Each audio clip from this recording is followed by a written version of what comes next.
Nakapagtaka. Galit si Pangulong Duterte sa katiwalian, galit si Pangulong Duterte sa korupsyon, at ikaw ay bilang anak. Hindi ko sinasabing korap ka. Kasi nakakapagtaka, bakit nagkaganon ang Davao?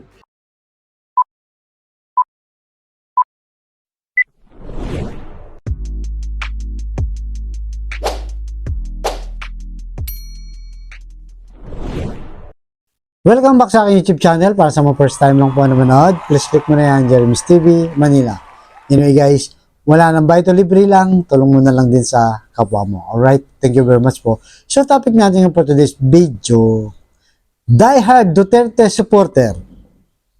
Pinagpapaliwanag itong si Pulong dahil sa 51 billion na pondo na di umano'y natanggap niya nung panahong presidente pa ang kanyang tatay. At bukod doon guys, nadamay din o nabanggit din itong si Isko, itong si diehard supporter ng Duterte, si Nino Barsaga. Yan guys, so sa mga sumusunod sa mga political vlogger, di ba? Alam naman natin itong si Nino Barsaga, kilala sa bilang vlogger na nagmumura, matindi at bumatikos. Pero ngayon, di ba guys, inahanapan niya ng 51 billion itong si Pulong. Saan nga ba napunta? Kasi nga naging controversial na yun, di ba?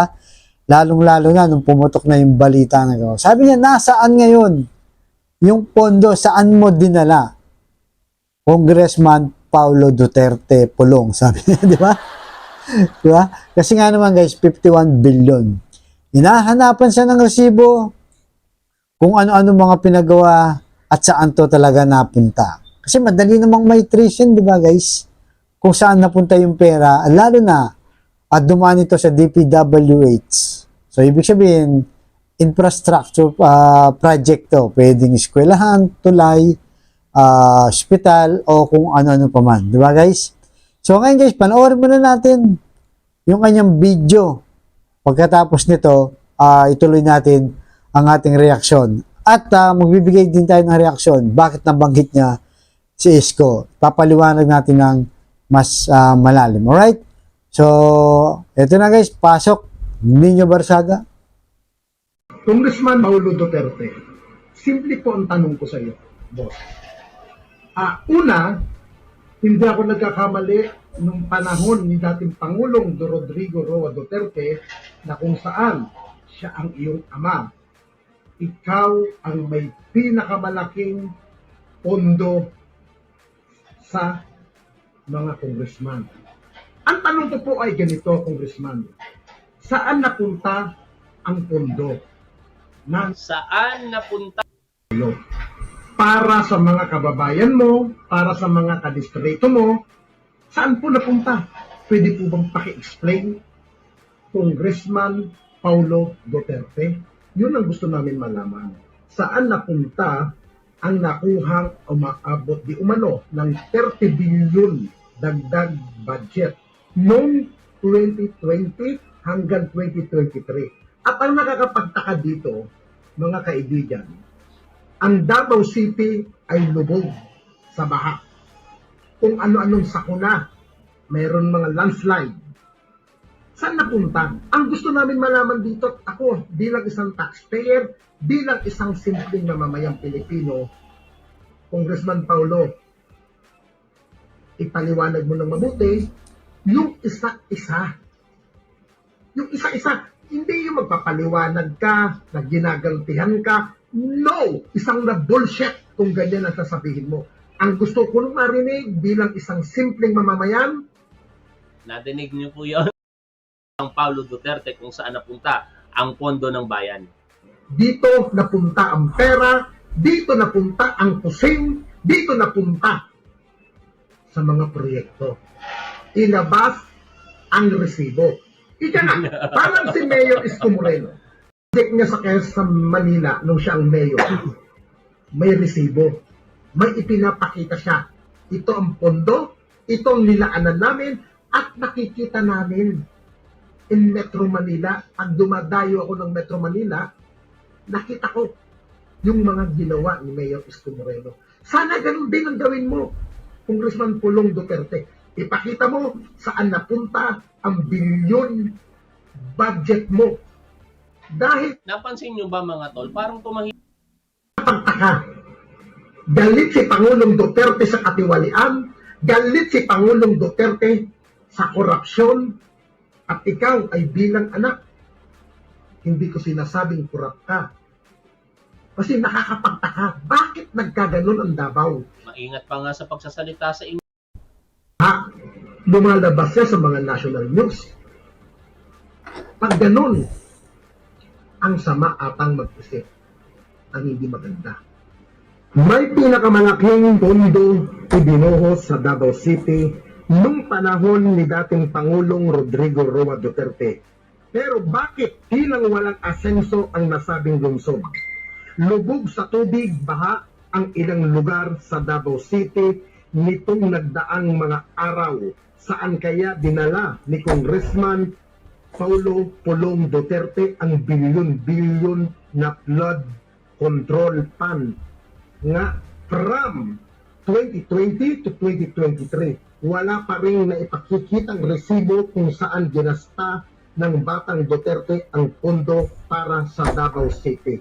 Ngayon, nakita natin kung anong nangyari sa Davao City nitong mga nakalipas na araw at nakalipas na nito. Sobrang kawawa ang nangyayari sa mga kababayan natin dyan sa lungsod ng Davao City. Na kung saan naipakita natin at malinaw na may malaking pondo nung panahon ni dating Pangulong Duterte ang congressman at kasalukuyang congressman na si Congressman Paulo Pulong Duterte. Ang gusto lang namin malaman dito, hindi ito sa pagiging anti-Duterte, hindi ito dahil sa pagiging pro-Duterte. Ang gusto namin, Congressman Paulo Duterte, yung malinaw na kasagutan. Huwag natin isipin na ikaw ay ginagantihan ng administrasyon, ikaw ay ginagantihan ng Kongreso. Wala kaming pakialam kung anong awayan nyo ng kasalukuyang liderato ng House of Representatives na si House Speaker Martin Romualdez. Wala kaming pakialam dyan, Congressman Paulo. Ang pakialam namin at pakialam na ko bilang simpleng mamamayan, saan napunta ang pera na nailaan sa distrito. Saan na So yun guys, napanood nyo, di ba? Talagang galit na galit itong si Nino Barsaga, di ba? Pero may punto siya guys, may punto siya. Ha? Talagang tama yung sinasabi niya. Kaya nga sinasabi niya, si Pangulong Duterte, galit na galit sa korupsyon. Pero bakit sa batang Duterte nitong si Pulong? Parang nasasangkot yata, di ba? So, kaya ng sinasabi natin guys, nililinaw natin kahit tayo guys, hindi natin sinasabi na itong 51 billion ay napunta sa bulsa ni Pulong o ninakaw niya o kinurap niya. So, yan ang kailangan talagang linawin ni Pulong. Kasi magpasa hanggang ngayon guys, wala tayong statement na naririnig sa kanya. Kaya nga sabi ninyo, di ba? 51 billion isang distrito lang guys. Daming pera nun. Tingin nyo ba kakasil sa isang bahay guys? Lalo na kung papapalitan mo yan tigwa 100 pesos. Baka hindi kakasya sa 51 billion. Ang dami nun. At napakaswerte ng Davao, lalo na yung first district. Kung talagang pinagawang project yan. Di ba? Siguro modern na yan, yung first district ng Davao City. Guys, yung sinasakop ni Pulong. Kaya tama sinasabi ni Nino Bargasa. Kailangan ipaliwanag, ipakita kung saan at kung ano-ano yung kanyang mga project na pinagawa. Kasi sabi niya, di ba? Nakita natin, nagkaroon ng sakuna, baha dito, baha doon sa Davao. Bakit ganun? Di ba? Kala ko pa, DPWH yan. Bakit parang barado lahat ng drainage yan? Kasi guys, bumabaha pa rin, di ba? So, tama siya guys. Para sa akin, tama siya na kailangan talagang sabihin na kahit sino naman, di ba? Kahit ikaw guys, kung halimbawa ay nakusahan ka, di ba? Ng kapitbahay mo, na ninakaw mo yung yung rep niya, o yung aircon niya, yung TV niya, o kung ano pa man, natural, dapat niyang sumagot. Di ba? Na hindi. Paano ko nanakawin niya? Meron akong rep, di ba? O, meron akong TV, meron akong aircon, di ba? So, i-depensa mo, di ba? Sasabihin niya, oh, ito yung pinagawa ko na galing sa 51 billion, ito. Napakadali kasi kung yun ang gagawin ni Pulong, mas maraming maniniwala sa kanya kasi masisira pangalan nila dito. Although, marami na silang sabit, di ba? Kagaya ng nangyari kay Inday, di ba? Yung 125 million na pinapaliwanag. Gustong ipaliwanag sa kanya kung saan niya dinala hanggang ngayon wala pa rin siyang paliwanag. Pareho-pareho sila ni Pulong, guys. Yung sa usapin ng pera. Kaya nga sabi ni Ninyo, di ba? Wala akong pakialam. Kung may awayan kayo ni Speaker Romualdez, mga kongreso, wala kaming pakialam dyan. Ang pakialam natin ay yung kaban ng bayan o yung taxpayers money kung saan nyo nga talaga dinadala. Hindi lang naman taga Davao nagbayad yan. Lahat tayo, guys. Nag-aambag-ambagan dyan tayo mga tax payer. At isang pinakapunto, ang iaano natin dito, ilalaliman pa niya. Yung sinabi niya si Isko, di ba? Gumaya kay Isko. Di ba? Sabi niya, pag may pinagawa, may resibo. Di ba? Nakikita namin. Di ba? Kaya nga guys ako, sa totoo lang, talagang, yan ang pinagmamalaki ko talaga kay Isko. Wala siyang bayad na corruption. Yung mga perang naging pondo niya, nakuha niya, talaga namang nilagay sa tamang project na kung saan na kahit hindi na sa mayor ngayon ay nakikinabang pa kaming mga taga Maynila at taong bayan na rin, di ba guys? So ano-ano ba yung mga pinagawa niya, guys? So yung mga pinagawa niya, unang-una nakita niyo naman siguro, guys, yung Manila Zoo, di ba? Ayan, naging world class. Bulok na yung Manila Zoo na yan. Siguro marami sa ating mga kababayan, lalo sa mga OFW, mga may edad na, yung mga namasyal sa Maynila ng mga ilang ano na, guys, mga ilang taon na, di ba? Matagal na, marami ng taon nang hindi nakakapasyal sa Maynila.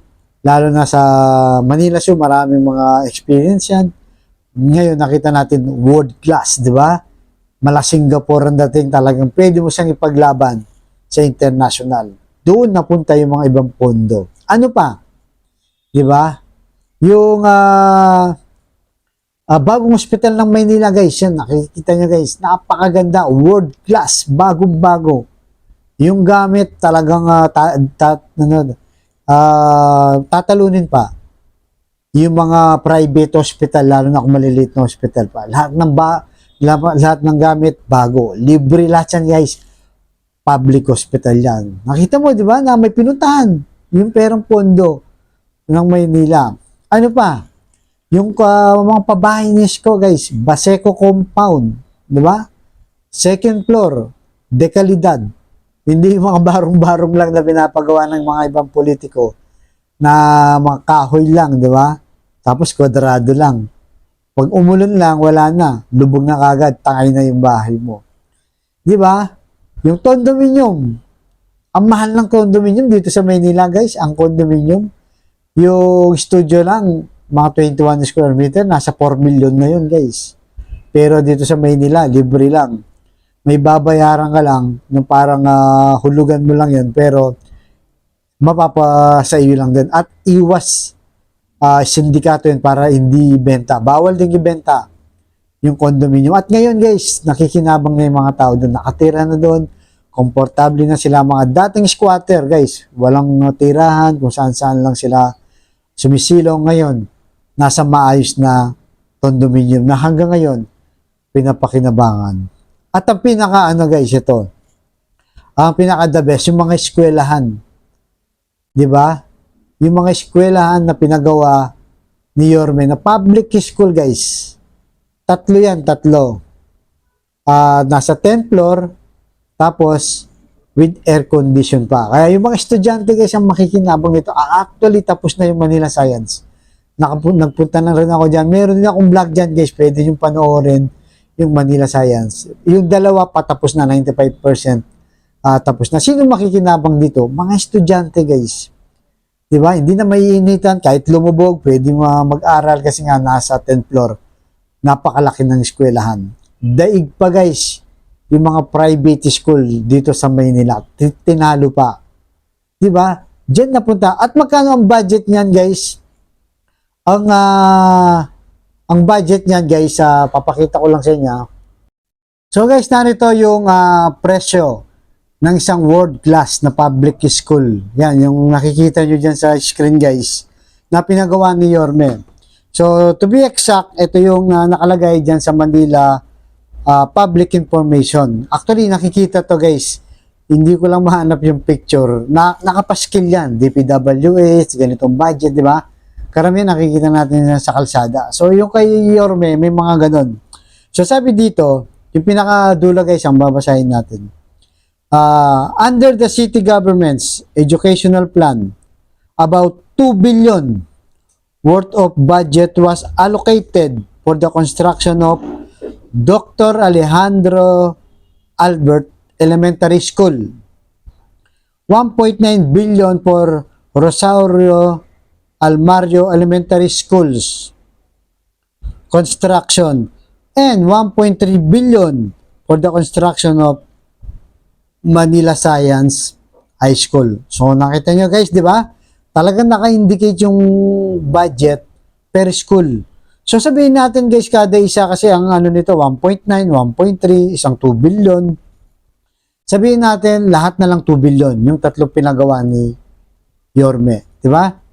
So kung ngayon yung pinag-uusapan natin na 51 billion kay Pulong. Ano ba? 50 na lang, tawad na lang guys yung isang billion, di ba? 50 na lang. So, ilang world class yan? Kasi kung isang world class na public school, 10th floor, may air condition, kumpleto na guys. Lahat na. Ang 10 kasi 10 billion, di ba? 2 billion 2, 4, 6, 8, 10. So, 10 billion, ang 5 pala. 5 world class na yan guys. 5 world class. Times 5 mo yun dahil 50. Di 25, di ba? 25 na public school pero world class, may aircon, 10th floor, yun na pala guys yung pwedeng gawin dyan. Kung nilagay lang ni Pulong kung sakali lang na ito yung talagang budget at kung yan baka binigay mo kay Isko baka ganun ang gawin niya. Diba?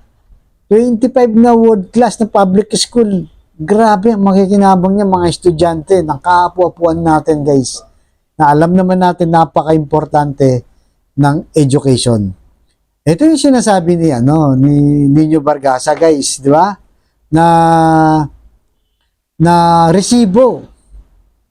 Ang hinahanap kasi niya resibo. Kagaya natin guys, sasama na rin tayo. Kailangan talaga ipakita ni Pulong yung resibo na dito dinala yon, ito pinagawa ko, di ba? Kasi malinaw yun, napakasimpleng tanong lang guys, simpleng tanong lang. At simpleng sagot lang, yun ay kung may sasagot ka o talaga may pinaglaanan. Kaya, katulad ni Pulong, katulad ni Nino guys, nagtatanong tayo, Congressman Pulong Duterte, saan nyo nga po ba dinala ang 51 billion? Paki-explain sa taong bayan para maliwanagan. Kung meron naman pinuntahan, di wala naman problema. At tama naman yan at okay yun, lalo na para sa Davao. So guys, kayo na balang humusga Ang sinasabi ko ngayon, maging matalino po tayong pumili, lalo na ngayon, 2025 election. Sana nga guys, si Isko mataas ang survey, sana nga tumakbong bilang senador para ikalat itong mga world class na pinagawa sa Maynila na plano pa naman niya. Kaso guys, walang naniniwala. Kaya yun, so may panahon pa naman, bata pa naman si Isko, pwede pa guys. Kaya sana, supportahan natin just in case na tumakbo siya. Dito tayo para sa mga may malasakit sa taong bayan na makikinabang ang taong bayan at alam at hindi nasasayang ang tax natin, nakikita sa damakmak na resibo, nakikita mismo kung saan dinala ang kaban ng bayan. Alright guys, hanggang dito lamang po. Kayo, bahala po kayong mag-comment. Ano sa tingin nyo? Tama ba talaga yung hanapan natin ng pondo o saan dinala ni Pulong Duterte? Alright? So hanggang dito lang po. Abangan nyo sa susunod kong vlog. Thank you very much po.